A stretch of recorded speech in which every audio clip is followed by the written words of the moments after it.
Bonjour, je vous propose aujourd'hui un tout nouvel atelier. Nous allons utiliser des tapis à texture et vous allez voir qu'on peut faire tout un tas de choses. Mais aujourd'hui, plus particulièrement, ce que j'aimerais vous montrer, c'est comment réaliser des bijoux en pâte polymère avec des reliefs. La technique que je vous propose aujourd'hui est possible grâce à ces petits tapis en relief. Et vous avez toute une série de tapis avec des thèmes différents, des formes différentes, des reliefs différents. Donc choisissez les tapis qui vous plaisent et ensuite vous n'avez plus qu'à choisir la pâte. La pâte polymère que nous utilisons est la pâte cernite. Ce que je vous conseille, c'est de choisir des couleurs qui ont un contraste de façon à ce qu'elles ressortent bien. Vous voyez par exemple ici du blanc et un vert très très clair, du bleu marine et du blanc, du bordeaux. Enfin voilà, vous allez pouvoir choisir. Donc dans un premier temps, je vais vous montrer comment réaliser un bijou avec deux couleurs en contraste. Ensuite, je vous montrerai, si je vous le montre un petit peu plus près, vous verrez mieux. Vous verrez comment marier différentes couleurs, ne pas avoir qu'une seule couleur sur le dessus et une couleur de fond. Vous voyez qu'on peut aussi incruster des strass. Attention au passage, utilisez uniquement des strass de Swarovski, c'est-à-dire des strass en cristal qui passent au four. Et puis dans un troisième temps, je vais vous montrer comment réaliser des boucles d'oreilles ou autres bijoux d'ailleurs.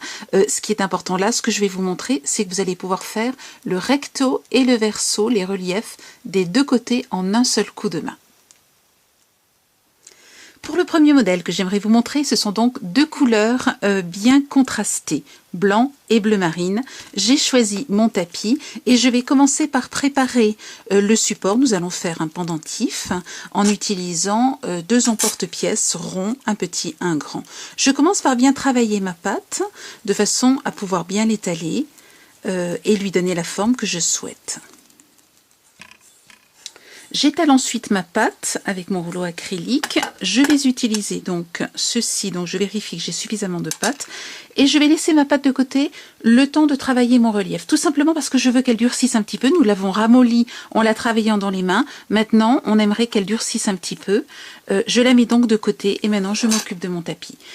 Je vais maintenant travailler la pâte blanche. Alors, si votre pâte, ce qu'il faut absolument, ce qui vous permet de bien réussir cette technique, c'est d'avoir une pâte ici qui va être très souple, voire molle, donc bien la travailler entre vos mains, et d'avoir votre support ensuite qui, lui, sera plus dur. Ce qui lui évitera d'être déformé lorsque nous allons procéder à l'assemblage des deux. Je travaille donc ma pâte. Ce que vous pouvez éventuellement faire si votre pâte est trop dure, c'est rajouter de la pâte soft mixte qui permet de la ramollir légèrement. Choisissez l'endroit que vous aimeriez avoir donc sur votre support. Alors vous pouvez balader comme ceci, vous voyez votre emporte-pièce et donc mieux visualiser ce que vous aimeriez avoir sur votre support. Voilà, c'est celui-ci que j'aimerais. Ce que je vais faire maintenant, c'est donc reprendre ma pâte qui est bien élastique et je vais venir placer petit bout par petit bout. Je ne vous conseille pas de mettre un grand bout, mais petit bout par petit bout, des bouts de pâte. Et vous voyez que la pâte n'adhère pas à vos doigts. L'astuce, c'est tout simplement, avant de faire ceci, de vous laver les mains, de bien les sécher. Je vous conseille aussi de le faire petit bout par petit bout. Je trouve que c'est beaucoup plus simple. N'hésitez pas à bien écraser, vous voyez comme ceci. Et puis si jamais de votre côté, vous avez par exemple les mains un petit peu plus humides parce qu'il fait chaud, parce que la pâte est un peu plus collante à cause de la température extérieure, vous pouvez tout à fait utiliser une feuille de papier sulfurisé pour la cuisine et donc la placer au-dessus, ce qui vous évitera d'avoir la pâte qui se décolle du socle. Mais vous voyez qu'en plaçant comme ceci, petit bout par petit bout, il n'y a pas de souci en ayant aussi, je vous le rappelle, les doigts bien secs et bien propres. J'écrase bien ensuite la pâte dans tout le relief de la planche. Lorsque vous avez bien fait adhérer donc la pâte à votre tapis à relief, vous vérifiez que vous en avez suffisamment, vous voyez j'ai largement assez. Je vais maintenant utiliser la lame.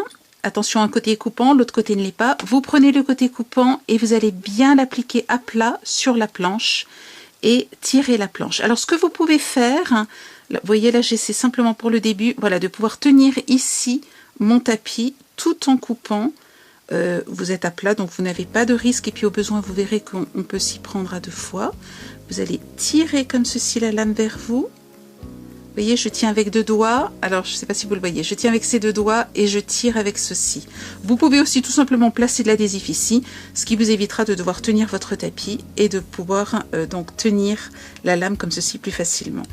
Je tire la lame. Vous voyez qu'il y a des endroits, ne vous inquiétez pas, il y a des endroits qui ne sont pas parfaitement partis.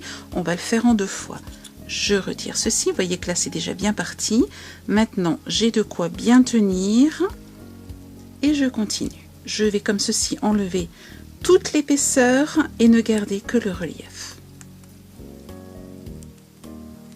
Ne vous inquiétez pas, en gardant votre lame bien à plat, vous ne risquez pas de découper le tapis à relief. Une fois que vous avez terminé, que votre relief est bien fait, eh bien c'est tout simple. Vous allez replacer votre support, celui que nous avons travaillé tout à l'heure. Je vous conseille de mettre un papier sulfurisé et vous allez utiliser votre rouleau en pressant en une seule fois. Ne faites pas de va-et-vient, sinon vous risquez de décaler les motifs. Donc vous pressez bien fort une seule fois et vous écrasez donc votre support, ce qui est le support bleu marine, sur le blanc.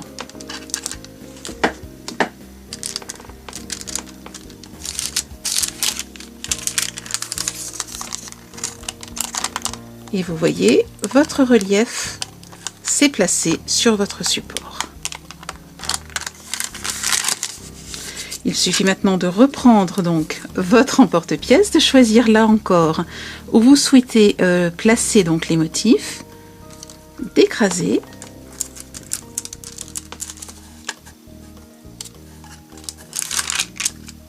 Je vais ensuite prendre le plus petit et je vais le placer ici. Je regarde un petit peu le bord. Vous voyez, je voudrais qu'il soit là sur le bord. J'écrase. Et voilà, j'ai mon pendentif qui est terminé. Vous le laissez sur le papier sulfurisé, vous le mettrez ensuite au four et vous le cuirez. Et bien entendu, il va durcir et vous permettra donc, vous voyez, d'avoir un pendentif comme celui-ci. Je vous propose maintenant de faire une bague. Alors vous avez différents supports, des pendentifs, des bagues de différentes formes. Vous allez donc travailler, comme tout à l'heure, votre pâte et vous allez venir l'aplatir de façon légèrement bombée sur votre bague. Vous pouvez aussi passer un film plastique, vous savez, alimentaire, ce qui va vous permettre d'avoir quelque chose de bien régulier.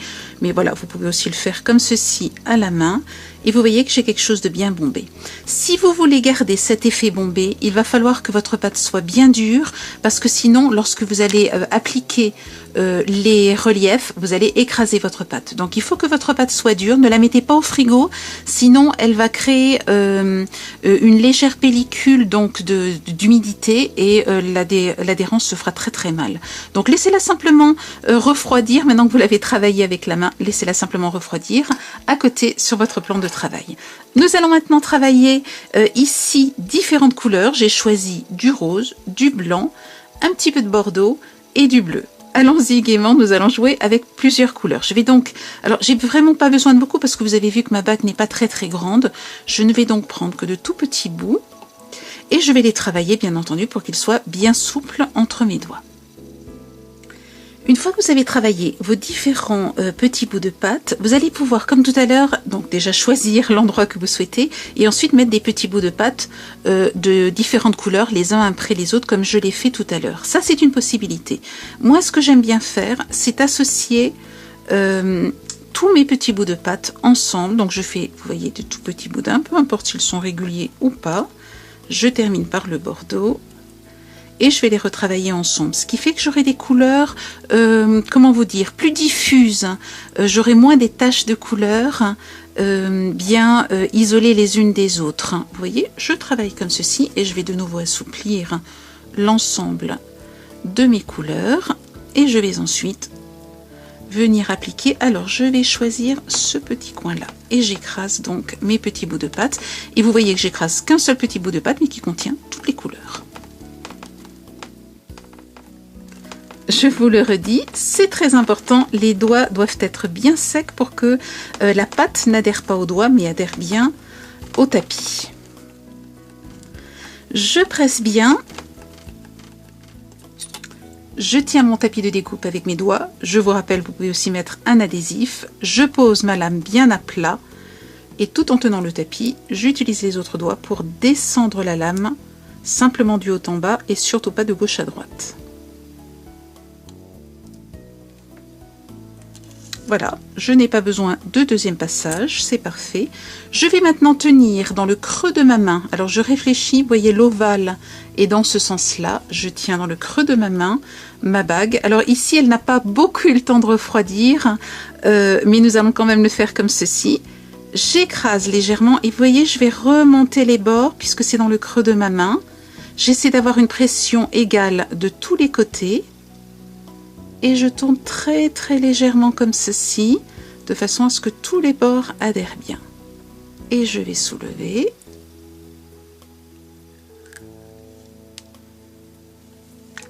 Et voilà, j'ai un mélange, donc vous le voyez, de couleurs. Je vais presser légèrement sur les éléments qui le nécessitent et je vais venir découper ici tout le tour l'excédent de pâte. J'arrondis simplement ici les bords. Je rajoute des strass de Swarovski, donc du véritable cristal qui passera au four. Ne mettez surtout pas du plastique, sinon il risquerait de fondre. Voilà, je crois que je ne vais pas en mettre plus, je vais laisser tel quel. Et je vais donc passer là encore au four. Pour réaliser mes boucles d'oreilles recto verso en un seul coup, vous voyez que j'ai déjà étalé ma pâte de façon à ce qu'elle durcisse un petit peu. Et je vais maintenant écraser, comme tout à l'heure, ma pâte. Et au lieu de l'écraser à un seul endroit, je vais l'écraser de deux côtés. Des deux côtés, donc vous choisissez le haut, le bas, la gauche ou la droite. Et j'écrase. Alors, je reprends ici mon idée de tout à l'heure pour pouvoir avoir des boucles d'oreilles associées au pendentif que j'ai. Je le fais donc en blanc avec un fond bleu marine. Et je fais la même chose de l'autre côté. J'écrase bien ma pâte des deux côtés pour être certaine qu'elle rentre bien dans les reliefs du tapis à relief. Rappelez-vous, main sèche, doigts secs. Pas d'humidité sur les mains, sinon votre pâte va se décoller du tapis. Je place bien ma lame à plat et je tire vers moi sans mouvement de scie. Il ne faut surtout pas que votre lame aille de gauche à droite. Il faut bien que vous la tiriez sans la faire bouger de gauche à droite. Un seul mouvement du haut vers le bas. Je vais placer maintenant ma bande donc bleu marine d'un côté et je vais tout simplement rabattre le deuxième au-dessus et je presse bien. Vous obtenez ainsi un recto verso. On va l'enlever délicatement. Voilà, vous voyez, vous avez un recto verso. J'enlève ceci. Ah, attention, il y a un petit bout en trop ici. Voilà. Voilà, et je vais prendre mon emporte-pièce pour pouvoir dessiner la boucle d'oreille que je vais ensuite laisser refroidir au frigo de façon à pouvoir rajouter la petite tige, vous savez, qui va vous permettre de la mettre sur la boucle d'oreille. Donc voilà ma boucle d'oreille. Je fais la même chose bien entendu pour la deuxième. Je la laisse donc refroidir et ensuite, vous voyez, comme sur celle-ci, je vais pouvoir mettre une tige avec une petite boucle et ensuite la suspendre à une boucle d'oreille.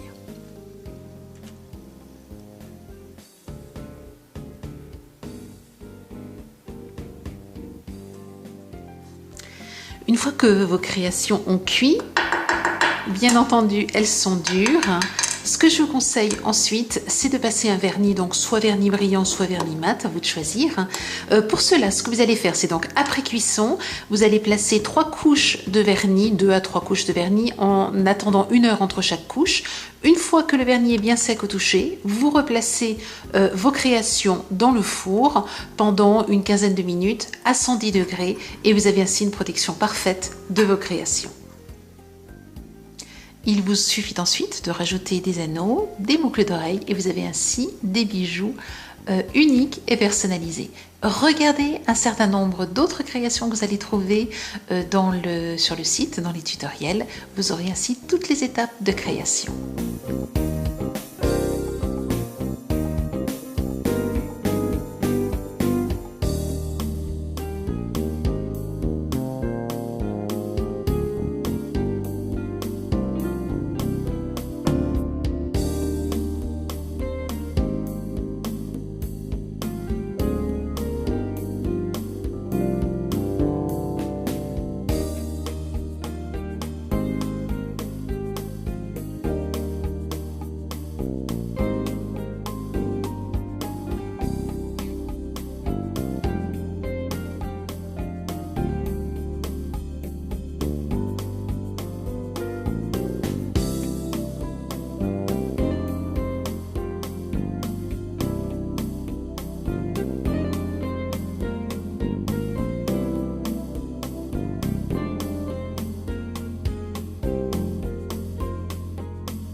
Toujours, vous retrouvez dans notre boutique tous les produits que j'ai utilisés dans cet atelier et bien entendu dans les tutoriels associés à cet atelier de vidéo. Je vous souhaite une très belle semaine créative et je vous dis à la semaine prochaine. Au revoir.